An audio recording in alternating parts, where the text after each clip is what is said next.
What's up, everyone? It's John, and I jabber opportunities nonstop.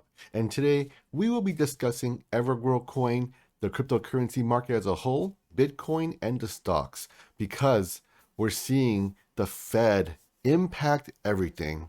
And let me go ahead and show you guys how and why. Hedge funds are selling tech shares at their fastest pace in a decade as rates spike. Several states have run out of federal rental assistance. Absolutely unprecedented.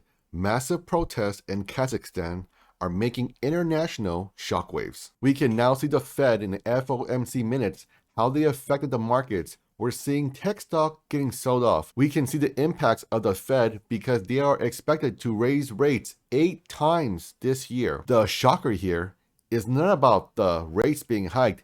It's the fact that they are looking to unwind the debt. And what does that mean?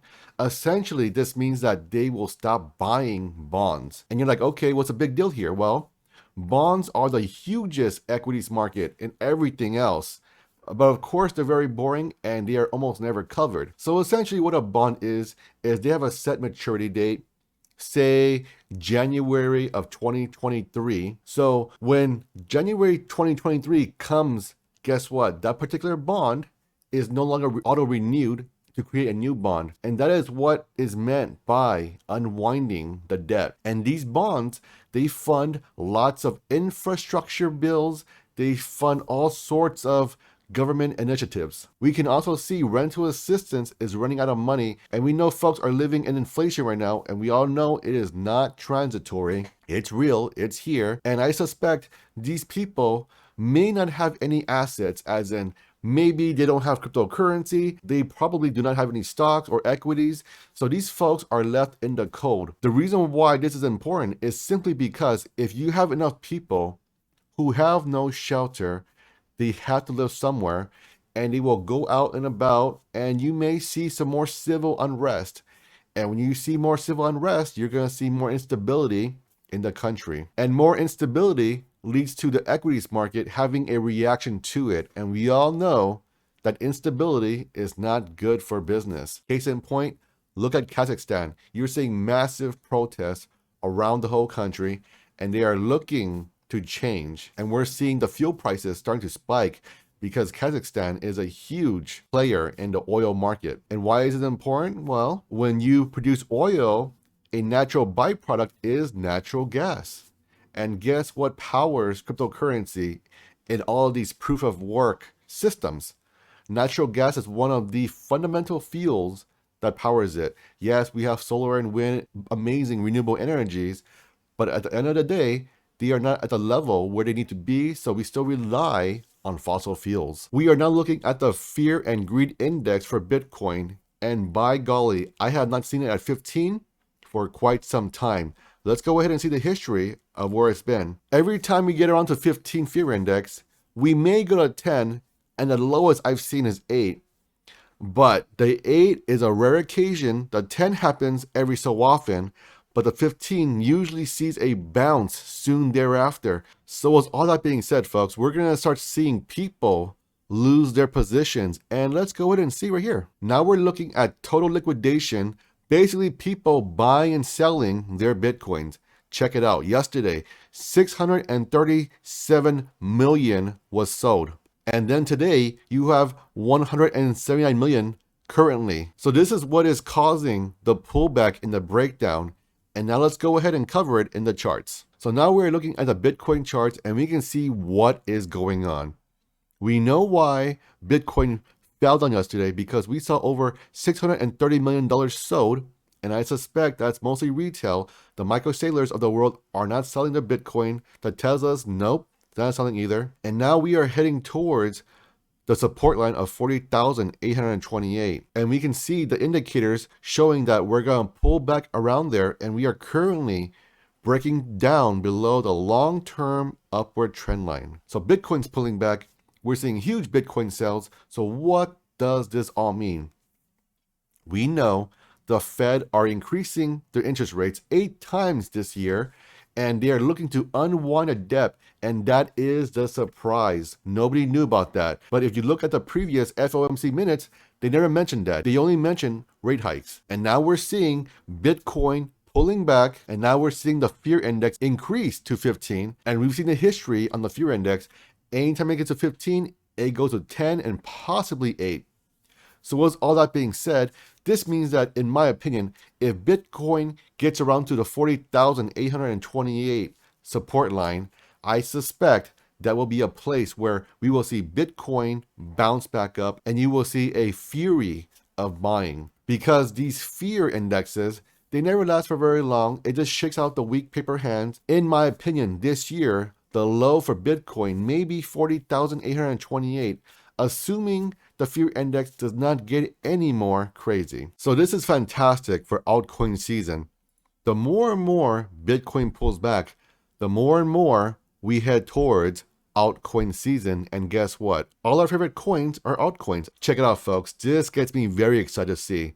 Yesterday when I covered this, it was around, I believe, 48, and now we are at 51. We're seeing the Google search trends continue to increase. Ladies and gentlemen, this is the big news for Evergrow Coin.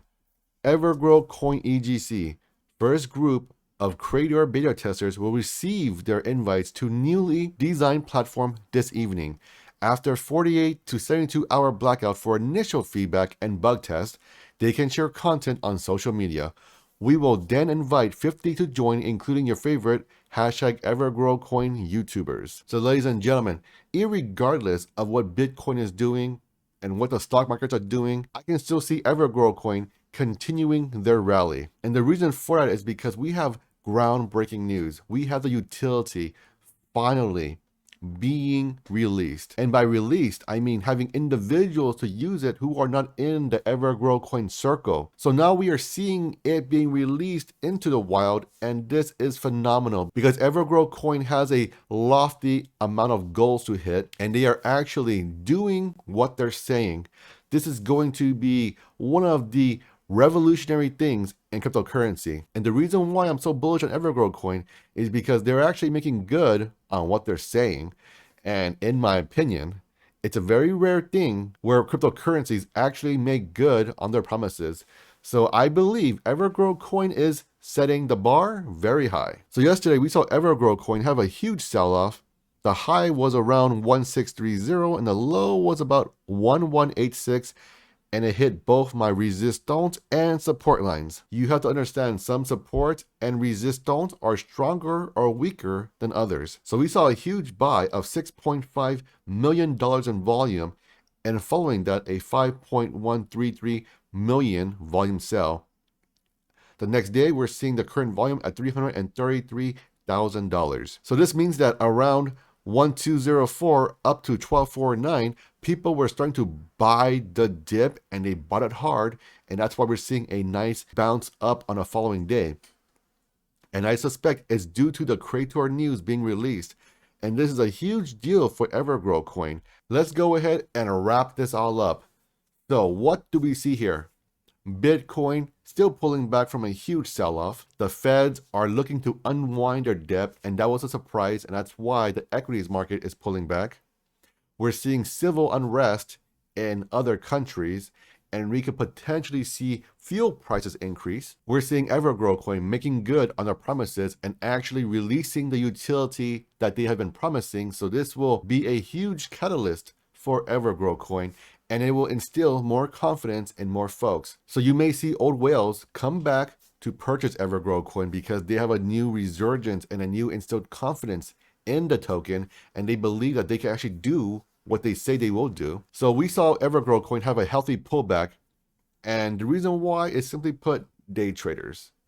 Do you really think that if something goes up 100%, somebody or somebodies, in this case plural, are not going to take profits? This is the very definition of day traders. They don't hold long term.